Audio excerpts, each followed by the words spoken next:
Hey everybody, Andy Timmons here. Welcome back to Melodic MUSE for Guitar World. And we're going to talk about guitar solos that are really compositions unto themselves, almost a song within a song. If you think about songs like Something by the Beatles and George Harrison's quite memorable guitar solo, or one of his other songs, which he didn't play the guitar solo, While My Guitar Gently Weeps. Eric Clapton plays the great solo on that. It's almost like you can't imagine the song without that solo. And we're gonna use a tune that I've just released with the band I have called the Redcoats. Redcoats 2, their second record just got released a couple weeks ago, and there's a song in there called All For Me. And in doing the solo, it was kind of presented itself where it almost really needed to be composed because of the chord changes. So let's get into it.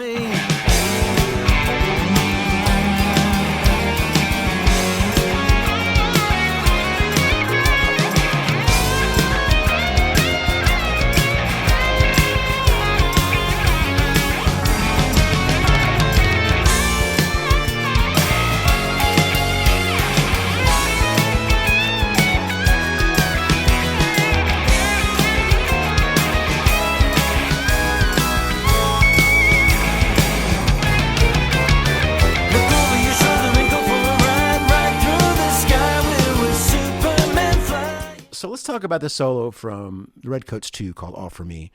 And thinking about the session, I remember doing a couple rhythm tracks and feeling pretty good about it. And then Mike Medina, the producer, said, okay, let's try the solo. And at that point, I realized, man, there are so many chords. It's modulating all over the place. And I immediately was kind of just self-discouraging. I thought, well, I'm going to need to take this home and work on it. But he said, no, just take a pass on it, just see how you do. And fortunately, my instincts were good, and I managed to navigate it. And within the hour, we had a solo that we really, really liked.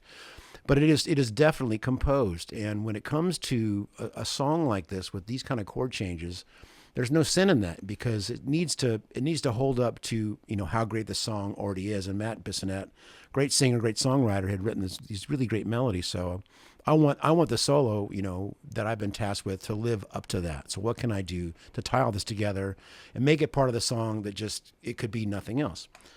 So what I had to really do was really analyze the chords and figure out what was happening. So let's learn those first. With any kind of solo or any song that you're dissecting and wanting to learn, it's the most important thing is to first learn the chord changes, find out what's going on harmonically, so then you can intelligently navigate what's going on.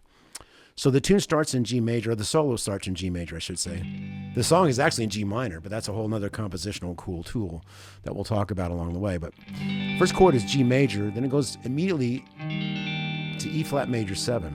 So we've already gone from a major G major sound to, and that E flat major 7 kind of takes it to a G minor.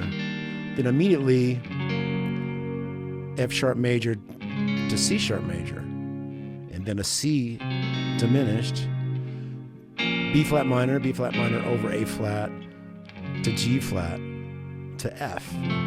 That's a lot. Are you with me? And then it modulates now to B flat. It does basically the same set of chord changes, upper minor third. We started in G major. Now we're navigated up to B flat. Very clever, Matt Bissonette. G flat major 7, A major, E major, and then a D sharp diminished, leading nicely to C sharp minor over B to A major. And there's a chromatic run starting on G sharp, but it's really kind of I want to call it a G diminished. Maybe G sharp, we'll call it G sharp diminished. And then that resolves to G major, back to the chorus. A lot of chord changes you'll have in front of you on the transcription there. But let's see how we can tie all this together melodically. So the opening statement here, we're in the key of G major, and you're going to recognize as I start to describe how I'm navigating these chord changes, how important the chord tones are. I know you've heard this a million times, but that's the only way to really get through this but have it make sense and really, be what can be potentially a beautiful melody. And that's what I've tried to create, in this particular solo piece. So that first phrase, I'm starting on the root, climbing up on the E string to the third, then the fifth, then up to the G here. Now the beauty of that G, when I hit it, it's the tonic of where we were, but it's also now the third of the chord that we're voice leading to, which is that E flat major 7.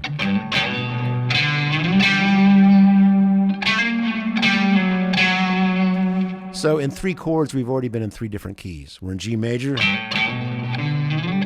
now E flat major, and that resolves to the root of F sharp. I don't commonly resolve naturally to a root of a chord. Usually it might be to the 3rd or a 5th, but this melody here, it just so naturally voice led to that F sharp. It just made sense to me in the moment. Whether I was thinking about all this in real time, probably not, but that's where my ear led me. So, and there I am. There's that F sharp major chord. I do the same thing I did here. Now just in F sharp, sliding up to the 3rd, which is the note B flat on the A string, and then bending up to the 3rd, straight up the triad. Guess what? Now we're on the C sharp. It's a very simple melody on that chord. Okay, so now we've had 4 different chords, mainly relying purely on the chord tones.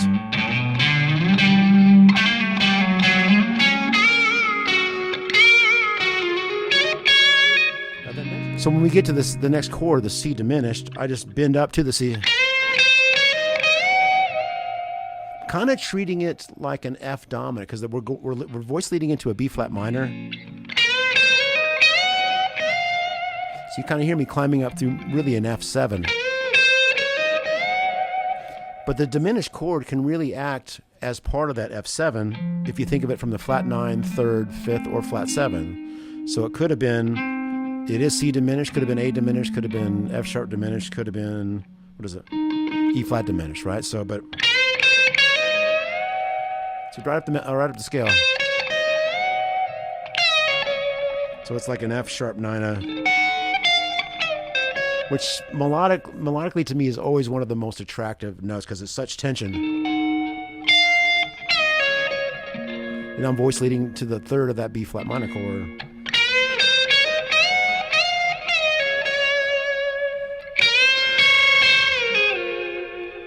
All that's just now in B flat minor. So that second line, it's basically playing the 9 and flat 3. But the way I'm doing is I'm bending from the B flat to the C. So I've got that rub between the natural 9 and flat 3rd. It's got a nice tug to it. So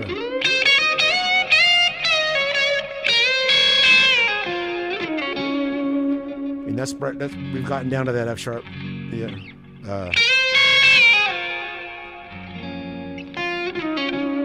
I guess that's the major 7. I've resolved to the major 7 of that F sharp major. It's a really pretty note. And then the next chord, if I'm correct, is another F sharp with a flat 9. So the voicing you might think of is like an F raising the root. And I play straight up an arpeggio. So I'm thinking of it as like pretty much an F sharp diminished, or think of it at F flat 9. So that voice leads into the 3rd of, now we're in B flat major. We are. That's the bending up to the D, which is the 3rd of that B flat major. So I'm just bending from C to D, releasing to the root, and then I just play another whole step bend from the E flat to F. Right? It's the root again. Then we modulate to the A. And I'm just climbing up, kind of the arpeggio. I've noticed this when I went back. It's like I'm employing a lot of my Steve Lukather-isms, where he always would do a pedal tone, which which gives me a way to kind of navigate through that chord change. But so I'm thinking of A major, but with a sharp 11.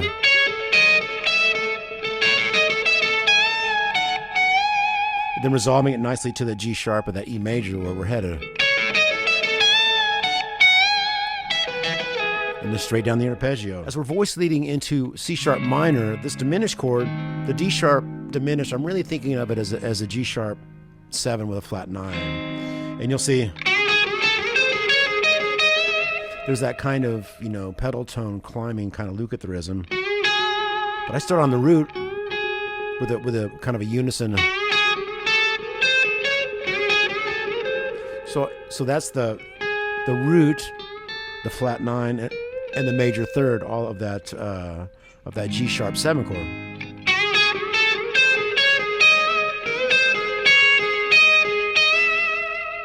And my destination is that E, which is the third of the C sharp minor.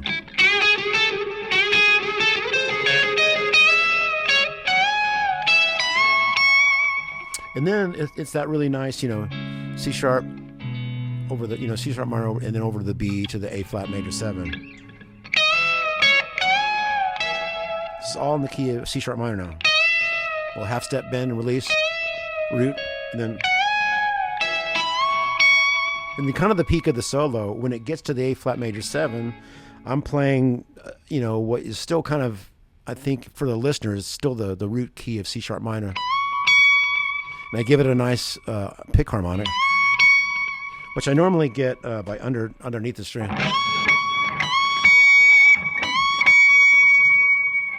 Just by, instead of like the traditional Billy Gibbons down-picked pinch harmonic, I'm getting underneath the string. I'm finding just the right spot. And that's kind of the peak of the solo. I've arrived at this final, root note. And then over that, it's basically, it's like a G sharp diminished, but it's just a chromatic run, the G sharp on the 13th fret, and just go straight up the chromatic scale. But it starts on the end, 1. And I might have downpicked it all, just for the emphasis it gives it. You could alternate pick, but a bit more emphatic that way, I think. So as you can see, with so many chords, what made it navigable for me was finding a nice melody on whatever chord I was on, and then finding out, as I get to the next target note of the next chord in the next key, how can I arrive there in the most, pleasing way to the ear? And that's just with all the experience of all the melodies that I've loved. Your ear starts to guide you, but with the intellect of knowing what those chord tones are as you get to that next chord, what makes the most sense. It's trial and error, but then it's just a matter of finding what sounds good to you, because at the end, that's what it's all about. You're trying to find out what you love, what you're trying to express on the instrument, and then hopefully making it to where other people are going to dig it too.